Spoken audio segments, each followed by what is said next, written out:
गाथापति। धन की चाह ज्यों ज्यों बढ़ती है और चाह के अनुसार ज्यों ज्यों धन भी बढ़ता जाता है, त्यों त्यों दुख और चिंताओं का बोझ भी बढ़ता जाता है। त्यागी तो सब कुछ त्याग कर दुखों से छुटकारा पा लेते, पर जो गृहस्थ है वह क्या करे? यदि वह धन संग्रह की एक सीमा बांध ले, जरूरत भर के लिए बांधी गई संपत्ति सीमा से अधिक धन का त्याग करे, तो उसके जीवन में आनंद ही आनंद है। ऐसा ही आनंदमय जीवन का वाणिज्य ग्राम के एक गृहस्थ का संयोग देखे कि उसका नाम भी आनंद था।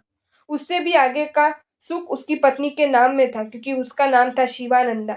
शिव और आनंद की धारा दंपत्ति आनंद और शिवानंदा के जीवन में बहा करती थी। कब हुक दुख सबका हित ताके। जिसके जीवन में सभी का हित है अथवा जो सबका भला चाहता है, उसके जीवन में क्या कभी दुख हो सकता? कभी नहीं तो हो सकता। आनंद धनियों में अग्रणी था। वह स्वयं दूसरों के काम आता था तथा उसका धन भी दूसरों के काम आता था। कहते हैं कि गाथापति आनंद पास पड़ोस गांव बस्ती समस्त वाणिज्य ग्रामवासियों के लिए आधार स्तंभ था। गांव की अथवा व्यक्ति की हर समस्या और हर दुख में आनंद हाथ बटाता था। गांव का हर एक बड़ा हर एक छोटा आनंद गाथापति को निकट से जानता मानता था।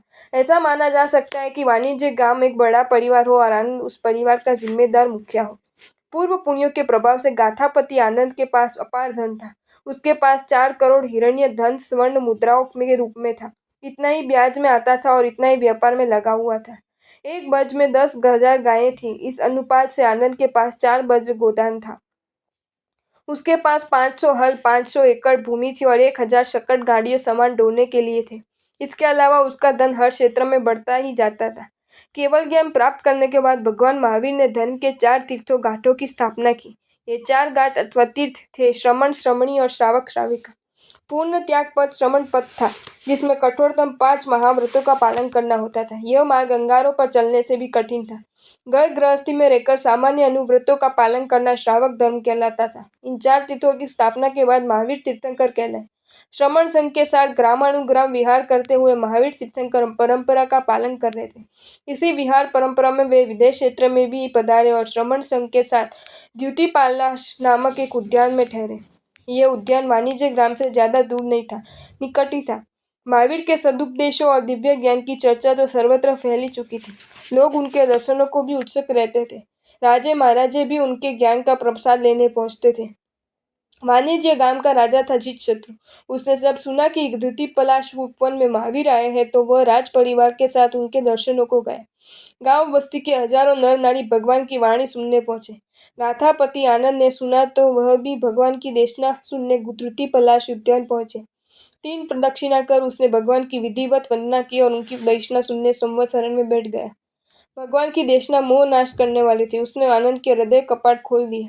संदेह मिट गए। आनंद के देशना सुन सुनकर सब चले गए। आनंद बैठा रहा। एकांत पाकर उसने महावीर से कहा, तरण तारण प्रभु, चारित्र पद तो मेरे लिए बहुत कठिन है, फिर भी मेरी प्रवृत्ति त्याग में है। मुझे सीधे सरल श्रावक व्रत को नियम दिलाइए, ताकि मैं घर में रहकर भी धर्म का पालन कर सकूं। जैसे तुम्हें सुख कर लगे वैसा ही करो। भगवान ने आनंद से कहा, आत्म साधना का दूसरा अर्थ इच्छा योग्य, अतः तुम भी स्वत प्रेरित इच्छा रूप साधना करो। भगवान की स्वकृति पाने के बाद आनंद ने 5 अनुव्रत, 3 अनुव्रत और 4 शिक्षा व्रत एवं 12 श्रावक व्रत धारण कर लिए। श्रावक व्रत लेकर आनंद घर आया। उसकी प्रसन्नता और उत्साह देख उसकी पत्नी शिवानंद ने कारण पूछा तो आनंद ने कहा, प्रिय, पुण्य तोया भागीरथी घर के द्वार पर आई है। मैं उसी में मज्जन करके आ रहा हूँ।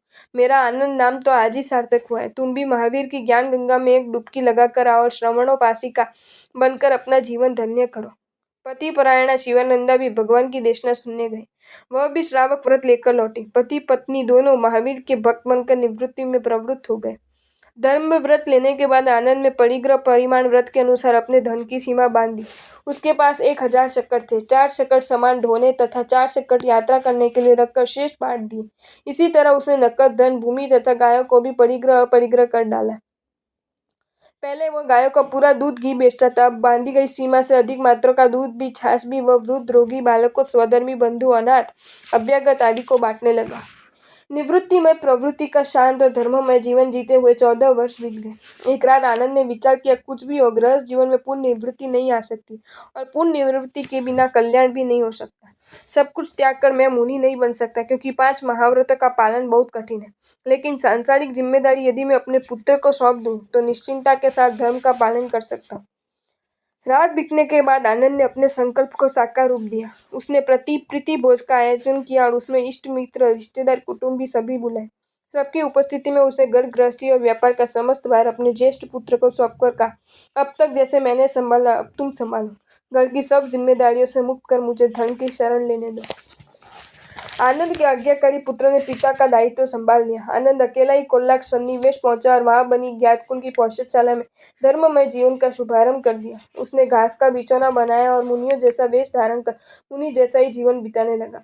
तब त्याग, प्रत्याख्यान तथा श्रावक की 11 प्रतिमा उसने धारण कर ली। तब के प्रभाव से आनंद का शरीर कृश हो गया, पर धर्म चेतना बहुत बढ़ गई। एक रात उसने संकल्प लिया कि मुझे अब वक्त पान का त्याग करके संथारा संलेखना के साथ जीवन बिताना चाहिए। दूसरे दिन से उसने अपना संकल्प साकार किया और कठोर तपोमय जीवन जीने लगा। शुभ भावना, शुभ लेशे और धर्मानुरक्त में तपोमय जीवन जीने का परिणाम ये हुआ कि श्रावकों में अग्रणी श्रावक श्रेष्ठ आनंद गाथापति को अवधि ज्ञान उत्पन्न हो गया। अवधि ज्ञान के प्रभाव से दूर दूर तक की स्थिति को प्रत्यक्ष देखा जाना जा सकता है।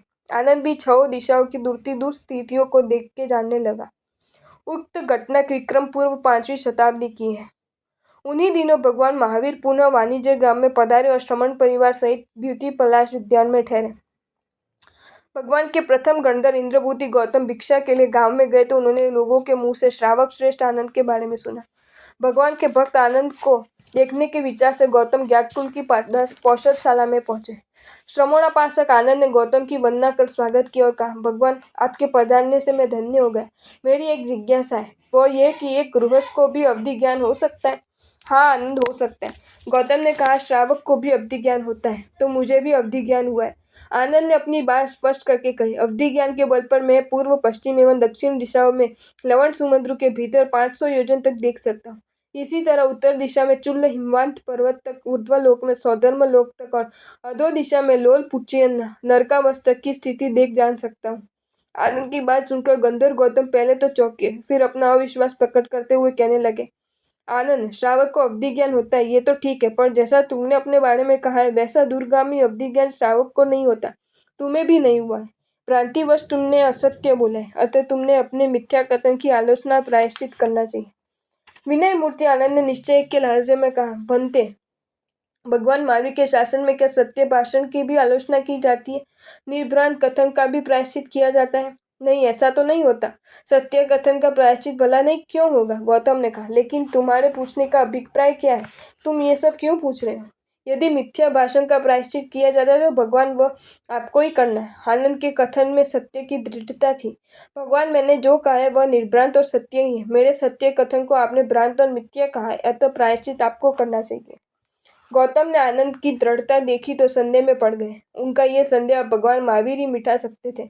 भिक्षा लेकर वे द्युति पलाश उद्यान में गए और श्रावक आनंद से जो बातचीत हुई थी वह ज्यों की त्यों गौतम ने महावीर को बता दी।